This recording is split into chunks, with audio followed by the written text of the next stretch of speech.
let's start with what I think is going to be the headline. Checking my iPhone, it's already the headline. Tim Walz saying he's friends with school shooters. Yeah. Apparently, he's become great friends with school shooters. I don't know what that means, but that was perhaps the greatest presidential or vice presidential debate flop in living memory. I mean, that's right up there with some of my best friends' own NASCAR teams. That's just, it's not didn't come across as the speaker intended. Well, I mean, saying that some of your best friends own NASCAR teams, does reveal you're in the top 1% for income, for sure. Right. But befriending school shooters raises a lot of other questions. Right. There are a lot of good people who are friends with NASCAR team owners, but saying I'm good friends with mass shooters, that doesn't really have the same vibe. What? And I don't want to be mean, but Tim Walz, I mean, I don't think I am being mean. I'm just being sincere. He came across as badly as anyone could at a debate like this. He did. Badly, yes. Badly in the sense that he didn't answer question after question after question. Now, fortunately for him, CBS allowed him to get away with it. But in some ways, they foisted him upon his own petard by doing it. Because the viewers can see that. And the viewers can see when they themselves are being mocked. Look, I don't know why this keeps coming to mind. But as I watched him over and over again, I just thought, this is weird. This guy's goofy. He came across as that guy in the Gary Larson Far Side cartoon who, while talking to a kangaroo, says, "You may be a kangaroo, but I know a few things about marsupials myself." He just, everything came across as wrong, just a little bit off. I don't know whether he had back surgery recently or what, but this was off. Well, I mean, it may be. I've always have thought, having worked in that television, the camera over time does reveal the truth about people. Maybe not the whole truth, maybe not a precisely accurate truth, but some version of reality comes through on the camera, I think. Right. That's exactly right. But he badly mischaracterized a number of things. Perhaps most crucially, his own record on the Minnesota law that he signed into law, denying that it reversed protections for babies born alive after a botched abortion. He just completely mischaracterized it. So what is the truth? So JD pressed him on that a couple times, and he just said, that's not what it says. That's not what it says.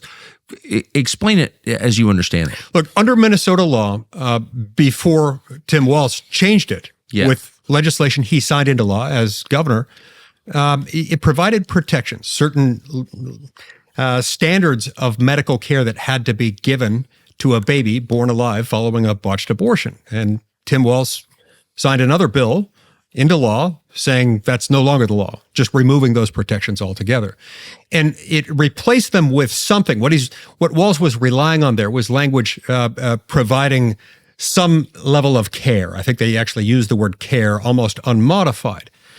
Some people have characterized that, I think, fairly by saying that means that in that circumstance, they can provide the equivalent of hospice care for an unwanted baby. That's really grim. And that's not going to wear well, especially when people realize that he was mischaracterizing his own record. He's either unaware of the content of a bill he signed into law, or he's lying about it. And neither one of those things. Well, of course he's lying about it. I mean, you wouldn't take out the phrase life-saving without knowing that you're taking out the phrase life-saving. That's not an accident. That's on purpose. And it was hugely controversial at the time. Yes. And so he expected to be able to go on in this friendly environment of these co-opted CBS moderators and say something that just wasn't true and expect that nobody would catch him on it. Nobody would call him on it. Well, we've got a different world today. Sure, ABC, CBS, NBC, CNN, and MSNBC used to control the entirety, but today we've got the Tucker Carlson show, and we've got X, and we've got a few other channels through which people can communicate actual information. He's not going to get away with it. It's interesting, though. I mean, Margaret Brennan and Norah O'Donnell, of course, are abortion worshipers. I mean, legal abortion is the most important issue to them. That's obvious. I think it's true as a fact, knowing them.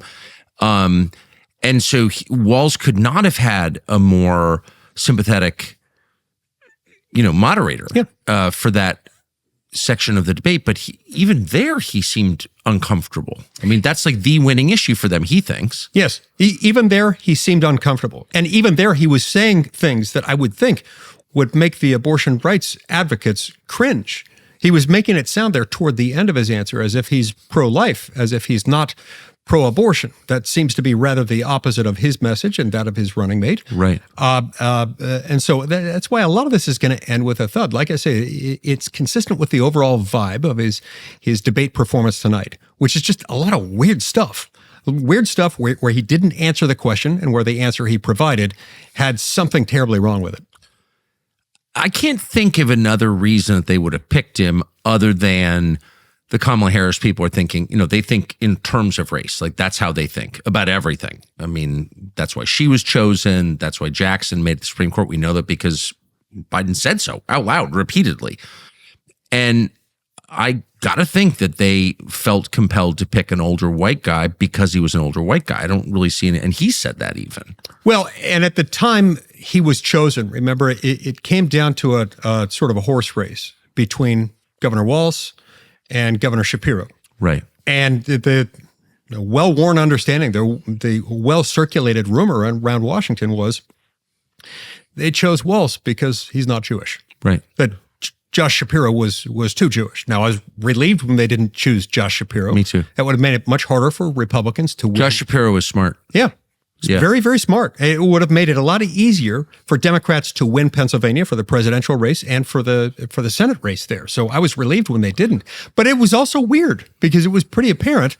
Yeah, we chose the other guy because he's, not Jewish. Right. I mean, they have a huge problem with a lot of their voters on the question of Israel. Their view of Israel is not that different from Trump's view of Israel, but a lot of their voters have a completely different view of Israel. They're anti-Israel.